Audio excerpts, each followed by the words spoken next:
Good afternoon. I am Andrea Chisholm with the Midday News for this Monday, August 20. A special welcome if you're watching on onespotmedia.com. Vendors who sell in the Constant Spring Market in Manor Park, St. Andrews staged a demonstration this morning to protest their planned removal. The vendors received notices last week from the Kingston and St. Andrew Municipal Corporation to leave the premises by September 30. This is to facilitate the demolition of the market to make way for the widening of the Constant Spring Road. Then give we a notice for the ending of September, and we don't have nowhere to go. Then don't locate we nowhere. And we need justice right here, so in Constant Spring Market, because we're not moving from here until they locate we somewhere or leave the market alone. We need it. We need all heap of people in the market. When you touch weekend time, you see a whole lot of customers and vendors come in the market. So we need with them, where they're pushing we out doing now. They have to leave we in the market. The vendors were joined by several small shop owners who operate near the market. Some of those people who operate bars, cook shops, tire repair shops and other small businesses were also given notice to leave. I have my 3 kids them to feed. You understand? When you come now and you push away, what you do? When you push away out of the market, what you do for poor people? You not do nothing at all for it. Prime Minister, government, minister, we don't even see you now. When you come now with that, true we telling you so we not get a written notice. When you come with something now I say a written notice and we will come up by December the 31st. How that go when we there say September the 31st? How it go when we there say pay for years by years by years by years by years? What we get? The vendors are to meet with their attorney Bert Samuels this week to decide their next move. He said his clients have accepted that they have to relocate but are facing challenges finding a suitable location in the Constant Spring area. Meanwhile, coffee farmers are upset about prices being received from the Wallingford Coffee Factory. They took to the streets Monday morning to voice their frustration.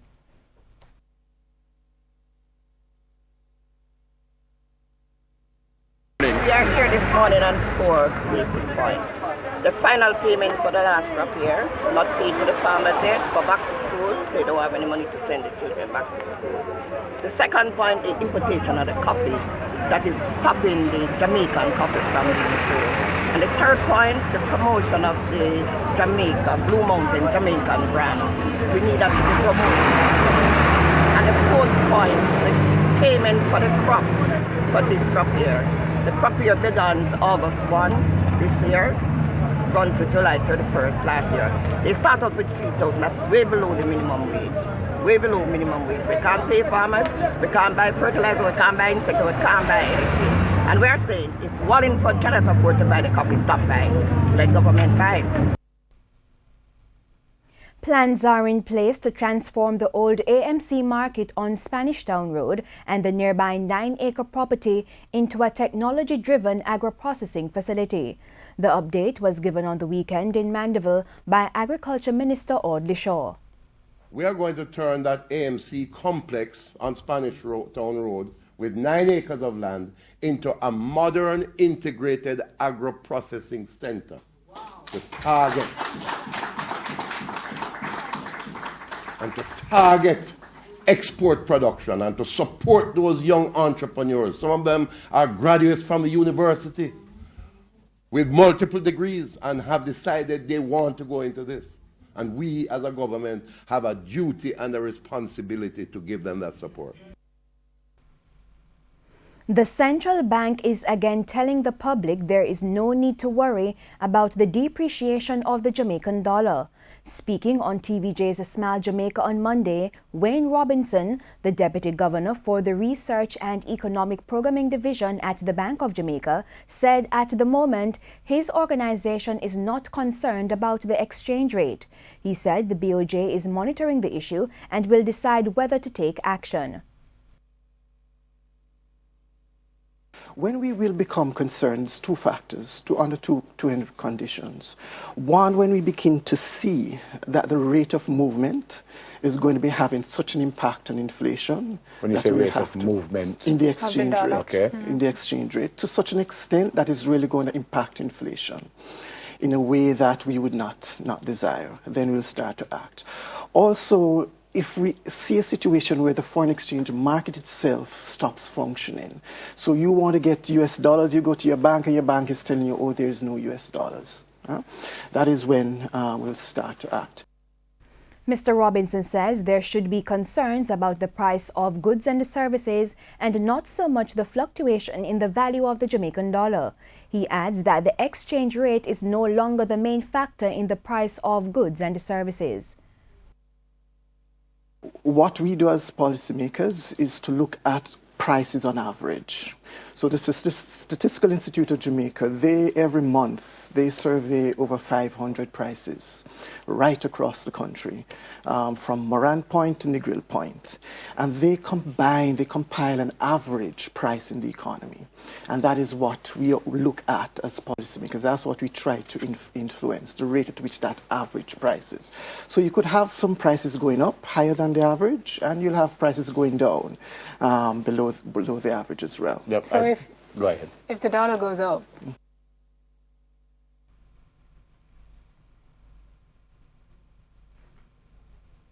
the parliamentary opposition says the board of the Universal Service Fund USF should accept responsibility for some governance issues at the entity.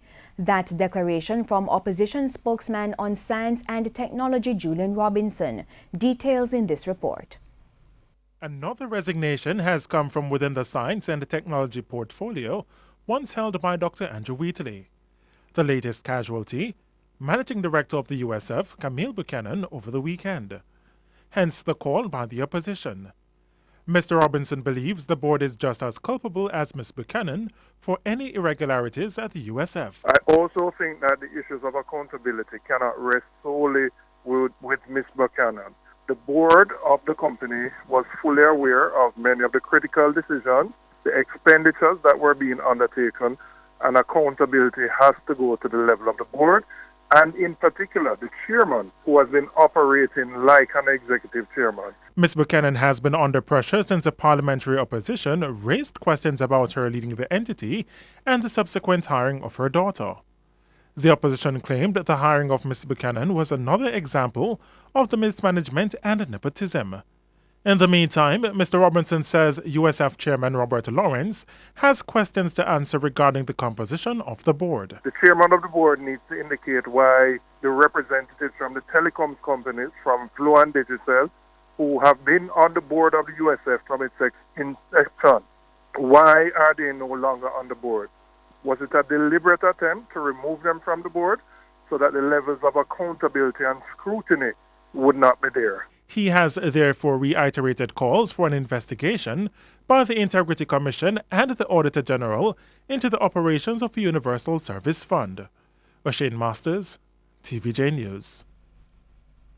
Dust nuisance from the Jiska Alpart refinery has led to another protest from residents in Nain, St. Elizabeth. They say the authorities need to take action as the dust as well as a foul odor are unbearable. The pollution is very high and nothing at all when I get to Alpart, no benefit we require.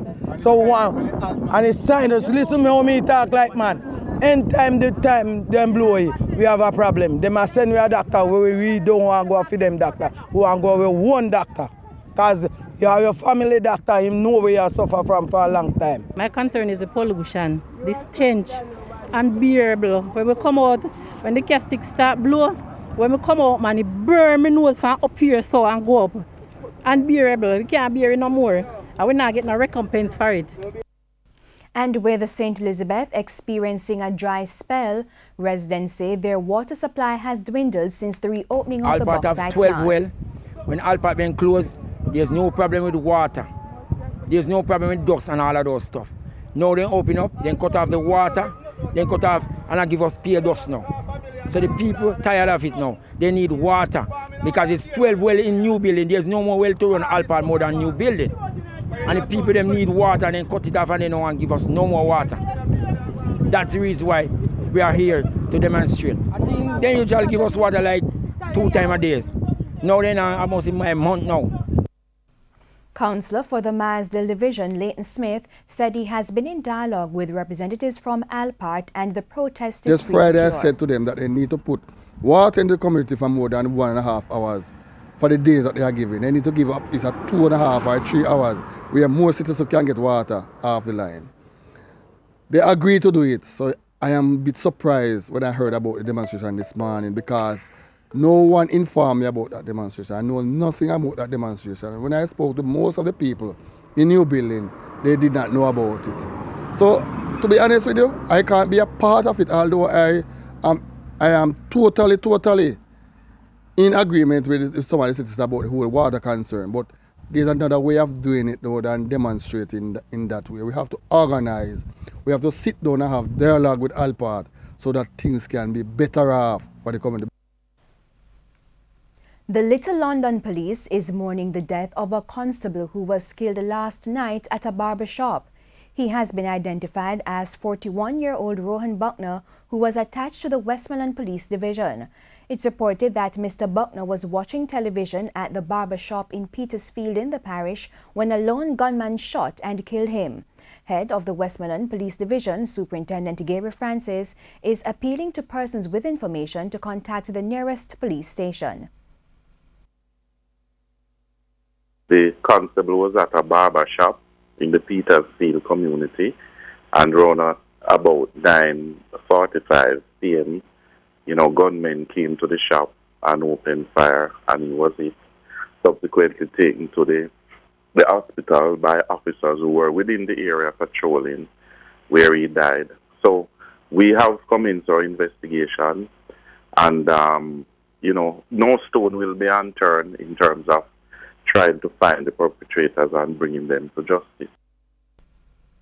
Come this September, students of Lennon High in Mucka Clarendon will have new equipment in their science lab.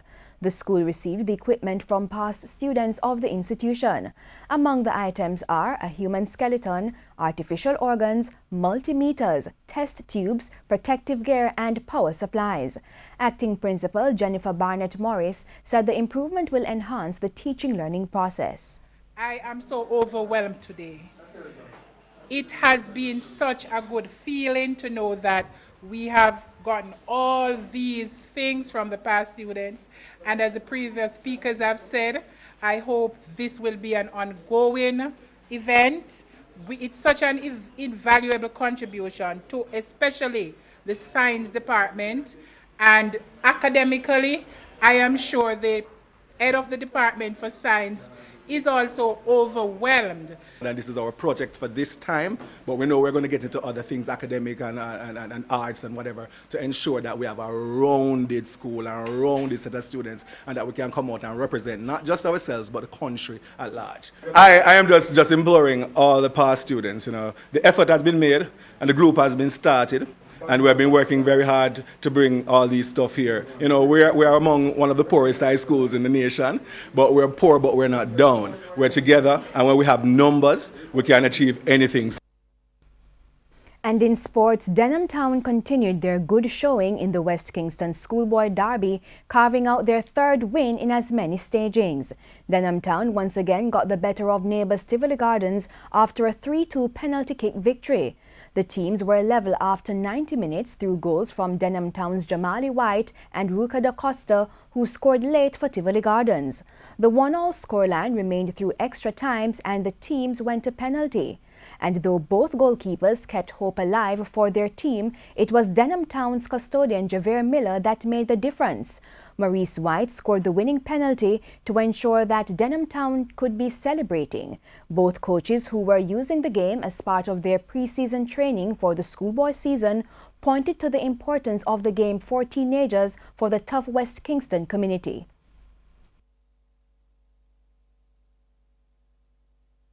Actually, we have to be on this going forward. I mean, in this environment where two schools are, it's always good to play against the opponent when you're like walking distance, It's camaraderie, and the players will always talk to each other and mouth each other. So it's good when you win, so you could have the upper hand and the conversation and the corner especially.